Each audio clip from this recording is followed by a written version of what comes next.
they're ramping this thing up into World War III. It's begun. And there's going to be a false flag or a nuclear exchange. NATO chief says sending more weapons to Ukraine, you can't make this up, is the quickest path to peace. Quote, it may sound like a paradox, but military support for Ukraine is the fastest way to peace, said Jens Stoltenberg, the guy that runs the NATO. Well, what am I, 6 years old? Who are you talking to? More weapons of death are going to bring us to peace? So this is serious what's going on. And that's my greatest concern. Because there are a lot of positive trends out there that are going to escalate society. But if this war keeps ramping up, it's the beginning of the end. And I do want to focus on those positive trends because we need some good news, but just, not to spend more time on this Ukraine-Russia, but, we're on day, 319 of the invasion. Russia highly criticized, obviously, Zelensky's visit to Washington, saying that it showed that neither the U.S. or Ukraine wants peace. Do you agree with that statement? And where do we go from here? How much longer does this play out? Well, that's what I'm saying. They say the United States said, we quoted, and the guy, Ned Price, one after another, saying that that guy Sullivan, that this is not a time for peace. This is not a time to talk. Oh, by the way, you were mentioning about celebrating the Epiphany. Yeah. What is it? The birth of Christ? The Prince of Peace. Oh, no, we're not going to talk about that. We're not going to talk about the Prince of Peace. Hey, how did Christmas sales do? Can't you see where this is going? Again, as I said, there's going to be a false flag or a nuclear exchange to make this official.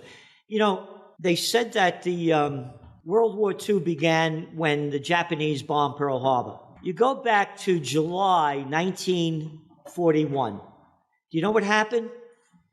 Japan, you could Google this up, History Today.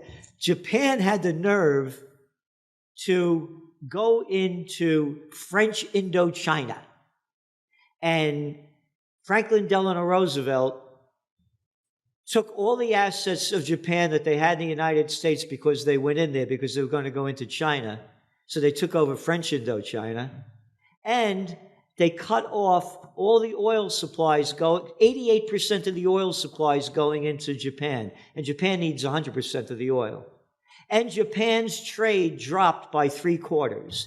This is before Japan bombed Pearl Harbor. They never talk about that. Oh, and by the way, they put sanctions on Japan for going into French Indochina.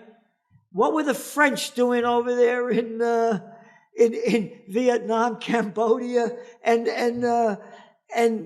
Laos? Do you see what I'm saying? Oh, and they talk about the Japan was stealing the rubber and other tin and that they needed. That's all this is ever about. So what I'm saying to you is that on the economic front, we are in a very dangerous position here. Yeah. And if this war continues to go on like it is going to crash the economies. All things are connected, like the blood which unites us all, said Chief Seattle. On that note, the IMF, International Monetary Fund, came out, and I feel this didn't get enough press, by the way. Managing Director Kristalina Georgieva warned that the global economy, as you say, Gerald, faces a tough year, tougher than the year we leave behind. Why, you may ask, is she saying this? She goes on to say, we expect 1/3 of the world economy to be in recession because the three big economies, US, Europe, and China, are all slowing down simultaneously. Now, she adds, while the US may avoid a recession, she really sees the EU as being severely hit by the war in Ukraine, and that half of the EU will be in recession in 2023. China faces the same fate. Japan hit its highest inflation rate in 7 decades. The sanctions that they put on Russia have, to quote from Biden, it was going to punish Putin. It didn't punish Putin. It punished the people. Again, then you look at the headlines going on and on from place after place. China, December manufacturing contracts at its sharpest pace in almost 3 years. Wall Street Journal, Chinese economic activity takes big hit. It's one after another. And again, they're making a very bad situation worse by ramping up the war. So let's go back to the reality. Let's go back to 2019, not ancient history. Happy New Year. At that time, Germany was a fraction of going into a recession.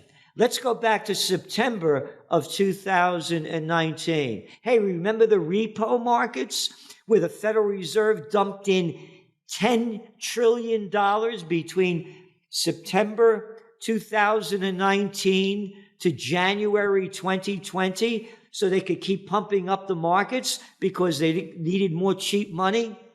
Now let's go to the COVID war. They locked down the world.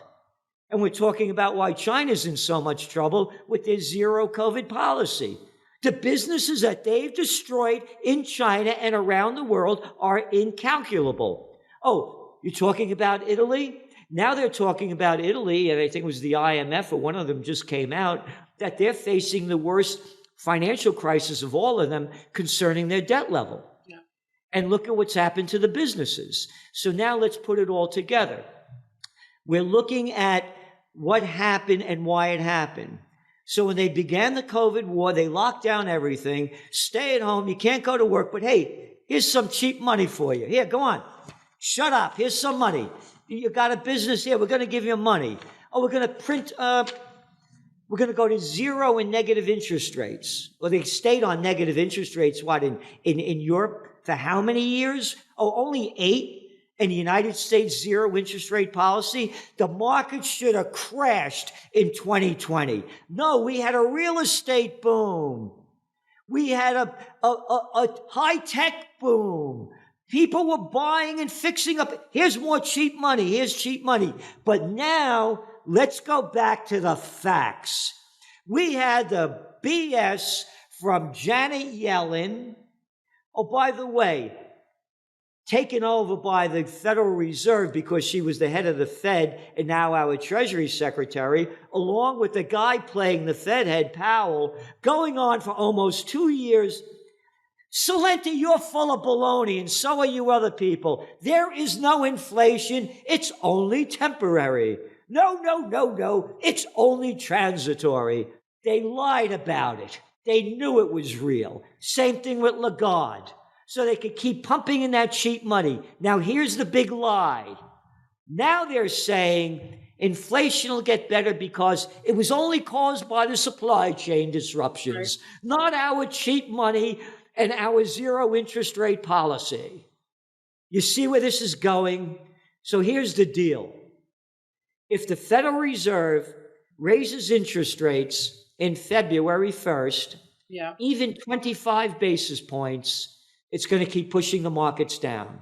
However, being that it's all about the bottom line, they may be less aggressive in raising interest rates, and that's why you're seeing gold prices going up. Right. This has really slowed it down. China and Russia have united. The Brics have united. They are tired of the West running the world. And there are more of them than us. It's all in the numbers. When you're looking at China, and again, it's just baloney, that, their birth rate is going down. You got 1.4 billion people over there. You got 332 million in America. You got, about 40 million in Europe. It's all about the numbers. So when you start putting all the bricks in, and then you start bringing in the other countries, Indonesia and on and on and on. No, the future is going in that direction. But the U.S. is because here's the deal. The business of China is business, as with their brick road, their road initiative, built, what they've done. The business of America is war.